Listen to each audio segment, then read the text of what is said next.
날 박찬희라고 합니다. 와!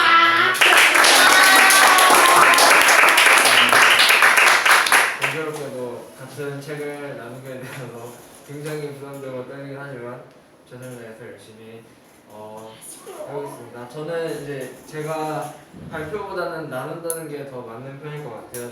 제가 나눌 책은 이제 나는 나를 구원할 수 없습니다라는 5포인트라고 하는 이제 존 파이퍼 목사님께서 칼빈주의의 5대 강령에 대해서 쓰신 책을 읽고 나누길 원하는데요. 넘겨주시면은 책 소개, 이제 제가 나눌 것은 이제 책 소개와 책 내용과 느낀점에 대해서 얘기할 건데, 이 불가항적 은혜가 아니라 정책 타락인데 제가 오타를 냈어요. 미리 사실 말씀드리고 시작하도록 하겠습니다. 일단은 이 책은 이제 처음에 책에 들어가기 전에 칼빈주의 5대 강령의 역사적 뿌리라는 그런 챕터 안에 나온 그 초반부에 나오는 이제 얘기를 잠깐 하려고 우리가 들어가려고 하는데요. 그 5대 강령이 어떻게 나왔는지 일단 알고 시작하는 게 좋을 것 같아서 나누려고 합니다. 일단은 처음에 칼빈의 가르침을 물려받은 교단이 이제 개혁교회인데요. 이제 이 교회 안에서 이제 알마니안주의와 칼빈주의의 논쟁이 이렇게 좀 많이 분쟁이 일어나는데, 이 알마니안주의라는 것은 이제 쉽게 얘기하면 모든 사람에게 구원의 길은 열려 있고 자신의 믿음과 선택에 따라서 구원을 받는다는 주의를 알마니안주의라고 해요. 그래서 우리가 말하고 있는 나는 나를 구원할 수 없습니다라는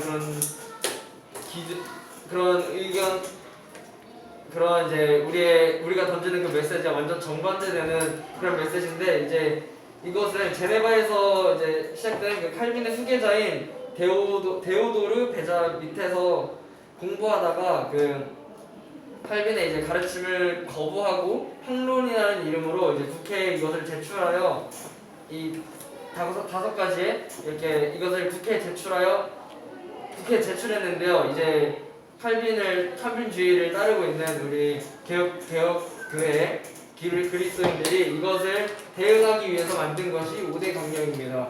그래서 이 5대 강령을 통해서 우리는 우리의 힘으로 구원받을 수 없고, 이 우리 성기정 학생 선교사님께서 말씀하셨던 그 모든 그 챕터들에서 공통적으로 이제 나오는 것들이 나는 나를 구원할 수 없고 하나님의 은혜로만 구원받을 수 있다라는 그런 은혜의 고백들을 계속하고 있는데, 그렇게 우리는 그 5대 강령이 그 잘못된 교리를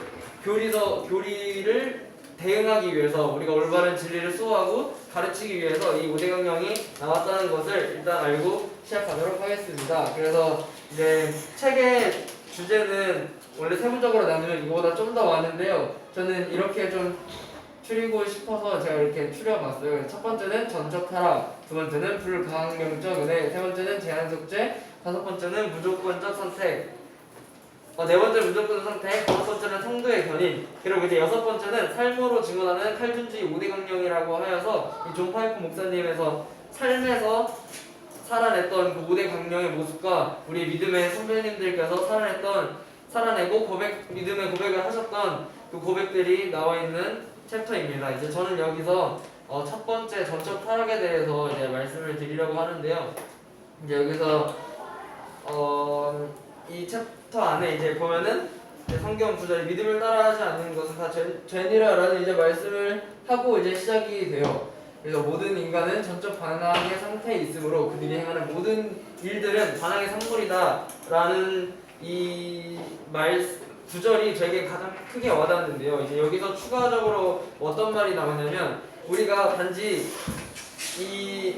행하는 모든 일이 반항의 산물인데, 이 행하는 일들이 단지 그냥 내가 막 선생님 말 안 듣고 하나님 말씀 안 듣고 이런 것만이 반항의 산물이 아니라 내가 하나님을 사랑하지 아니하고 했던 모든 행동, 즉 이 행동에는 내가 비록 성경에서 말씀하고 있는 그 행동이 일치할지라도 그것이 내가 하나님을 사랑으로 하지 아니하고 내가 전적 타락인 상태에서 그 행동을 했다라면 그것이 덕이 되지 않는다고 이 책에서 말씀을 하고 있어요. 저는 이 구절이 되게 이렇게 제 마음 가운데 확 와닿고, 우리가 정말 나의 행위와 나의 단지 성경에서 말씀하고 있는 그런 행위로 우리가 전적 타락에서 구원받을 수 없고, 나음을 입는 것이 아니라 오직 하나님의 은혜로만 우리가 그 예수님의 그 은혜의 사랑으로만 우리가 구원을 받을 수 있다라는 그 내용이 저에게 너무 와닿아서 이렇게 가운데에 정말 빨갛게 중요시 이렇게 써놨고요.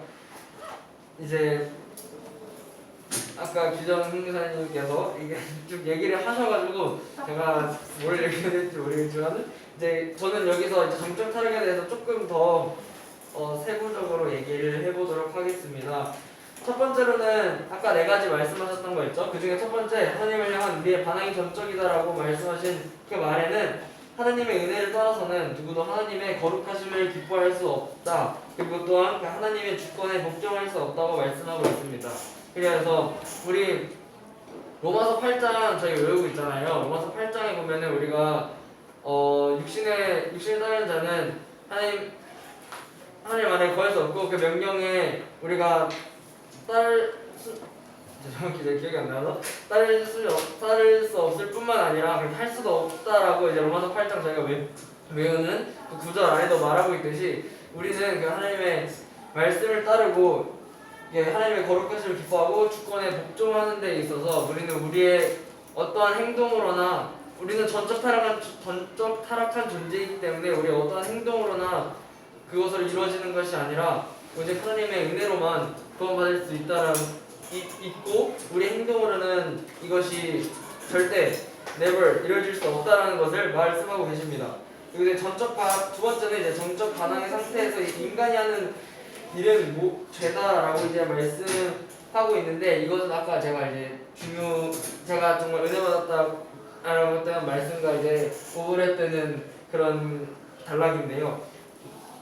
우리가 하나님 앞에 나아갔을 때 우리가 전적 타락인 상태의 우리는 어떠한 행동을 해도 이것이 다 죄라는 것입니다. 왜냐하면 우리는 전적으로 타락했기 때문이에요. 그래서 우리의 생각과 감정과 행동은 그 타락한 우리의 생각과 감정과 행동은 성령의 역사를 떠나서는 하나도 선할 것이 없다라는 것입니다. 우리가 아무리 어떠한 다른 사람들을 이렇게 챙겨주고 짐을 들어다주고 지나가는 할머님 도와드리고 이런 행동들이 보기에는 선할 수 있지만 하나님께서는 이것이 우리가 성령의 역사하심을 떠나서는 우리의 어떠한 행동들도 이것이 선하다고 말씀하지 않고 있어요. 왜냐하면 우리는 전적 타락한 존재이기 때문에 우리는 그 성령의 역사하심과 하나님의 은혜로 말미암아 우리는 구원받을 수 있다라고 말씀을 하고 계십니다. 그리고 세 번째로 스스로 개심할 수 없는 것이 우리의 무능력이 전적이다라고 말씀을 하고 계세요. 그래서 우리는 우리의 삶에서 하나님을 반항하고 살아가는 그 부분이 얼마나 많습니까? 그리고 또 우리는 우리 힘으로 이 죄를 깨달을 수 없는 것이 우리가 살면서 깨달아지는 순간들이 있는데요. 그런 것처럼 우리는 우리의 죄를 우리 스스로 우리가 짓는 그 죄를 깨달을 수 없을 뿐만 아니라 그러니까 회개할 수도 없다라는 것입니다. 그래서 우리의 마음의 눈이 멀어서 그리스도 예수 안에 있는 하나님의 영광을 볼 수 없는 것이죠. 왜냐하면 우리는 전적 타락했기 때문에 우리의 눈이 어두워지고 귀가 닫혀 있어서 하나님께서 말씀하시는 것도 하나님께서 말씀하시는 걸 들을 수 없고 하나님께서 역사하시는 것도 볼 수 없게 우리는 아까 계속 제가 얘기하듯이 성령의 역사하심과 하나님의 은혜로 말미암아서 우리가 그 하나님의 은혜 안에 거하고 우리가 그 예수 그리스도의 부활의 피로 우리가 나음을 얻어서 거듭나야지만 우리는 이 하나님께서 말씀하시는 것을 듣고 하나님의 말씀에 순종하고 그 성령님께서 우리 마음 가운데 역사하시는 그 회개 역사를 통해서 우리는 개심하고 회심할 수 있다는 것이에요. 그래서 마지막으로 반항에 점적으로 마땅한 결과는 영원한 형벌이다라고 말씀하고 있는데 우리는 일단 전에 죽었던 진노의 자녀라고 말씀하고 있어요. 이거는 이제 다른 트리플 스쿨 책인 진노 하나님의 손에 붙들린 죄인들이라는 책을 읽으면 우리가 그 우리 죄를 향한 그 하나님의 진노가 얼마나 크신지를 정말 적나라하게 저에게 말씀을 해주시고 계시는데 다음에 기회가 된다면 그것도 꼭 읽어보셨으면 좋겠어요. 그래서 우리는 하나님의 진노로 우리의 죄로 인하여 하나님의 진노로 죽을 수밖에 없는 그런 죄인이고 또 성경에 죄의 삭은 사망이라고 말씀하셨던 것처럼 우리가 지었던 죄들과 우리가 이렇게 반항으로 하나님의 말씀과 그런 음성에 전적으로 반항했던 결과는 영원한 형벌, 우리가 그 지옥에 떨어져서 죽을 수밖에 없는 그 진노의 자녀라고 말씀을 하고 계십니다. 그렇게 하면서 이제 더 나오는 불가항적인 은혜와 또 이렇게 제한 속죄, 무조건적인 선택하고 성도의 견인이라는 그런 주제를 쭉 이어오시면서 우리는 계속적으로 그 챕터별로 우리는 우리의 힘으로 우리는 구원할 수 없습니다. 우리는 오직 하나님의 은혜로 말미암아 우리는 구원받을 수 있다라고 계속 말씀해 주시고, 이제 제가 처음에 이제 말씀을 드렸던 믿음의 선진들의 이제 책의 챕터에는 이제 믿음의 선진들의 삶의 방향이 달라졌다라고 이제 있는 그 챕터 안에서는 정말 믿음의 거장이라고 하실 수 있는 우리 믿음의 선진들의 그런 믿음의 고백들을 이제 나타내고 있는데, 그 가운데서 제가 마음 가운데 와닿았던 것들은 되게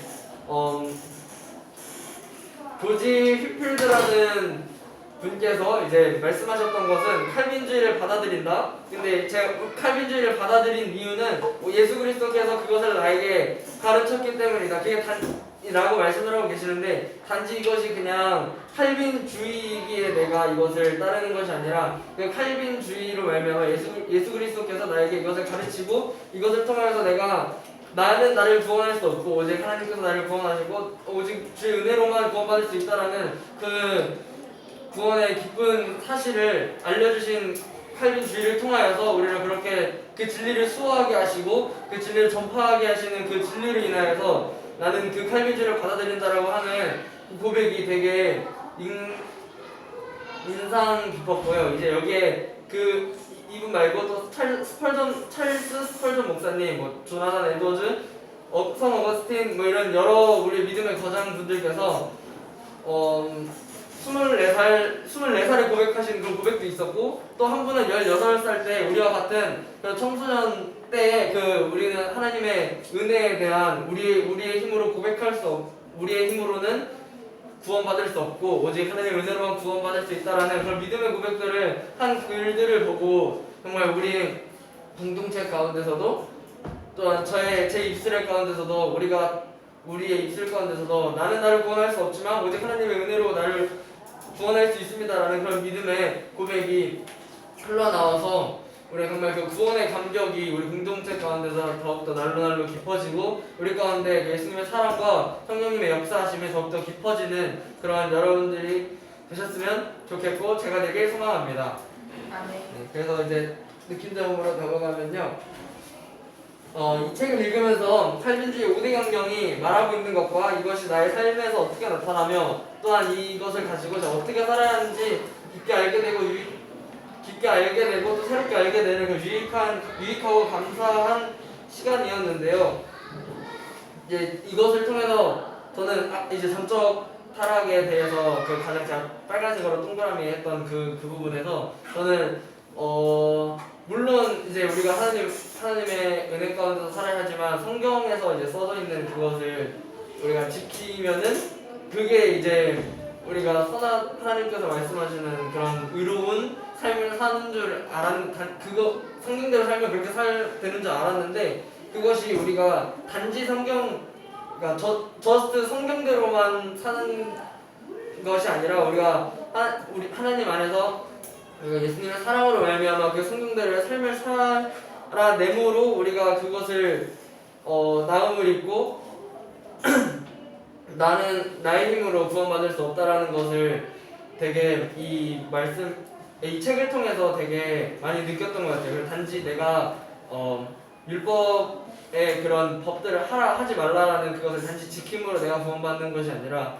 오직 예수님의 십자가의 사랑과 그 은혜로 말미암아서 내가 구원받을 수 있다라는 그 사실이 이 책을 읽고 또 전적 타락이라는 그런 챕터를 읽으면서 더욱더 제 마음 안에 깊어졌던 것 같고요. 물론 이 책 내용이 되게 그렇게 저희가 쉽게 다가오고 좀 쉽게 읽을 수 있을 만한 책은 아닌 것 같다라는 것을 책을 읽으면서 느끼게 됐어요. 그러면서 저도 모르는 부분이 많아서 지성 교사님한테도 물어보고 저희 아버지께도 물어보고 여러 사람한테 여러분들께 믿음의 선배분들께 물어보면서 이렇게 이 책을 읽었었는데 그렇게 우리가 책의 내용이 물론 그렇게 쉬운 내용은 아니지만 우리가 함께 이 책을 읽으면서 우리는 우리의 힘으로 나를 구원할 수 없음과 이렇게 하나님 그렇기에 우리가 하나님 우리 삶 가운데서 하나님의 은혜가 절실히 필요하고 주님 없이는 살 수 없다라는 그 은혜의 고백을 하면서 삶 속에서 하나님의 은혜를 늘 경험하는 여러분 되기를 간절히 소망하고 축복합니다. 네, 제 나눔 은혜 제 발표는 여기까지 하겠습니다. 감사합니다.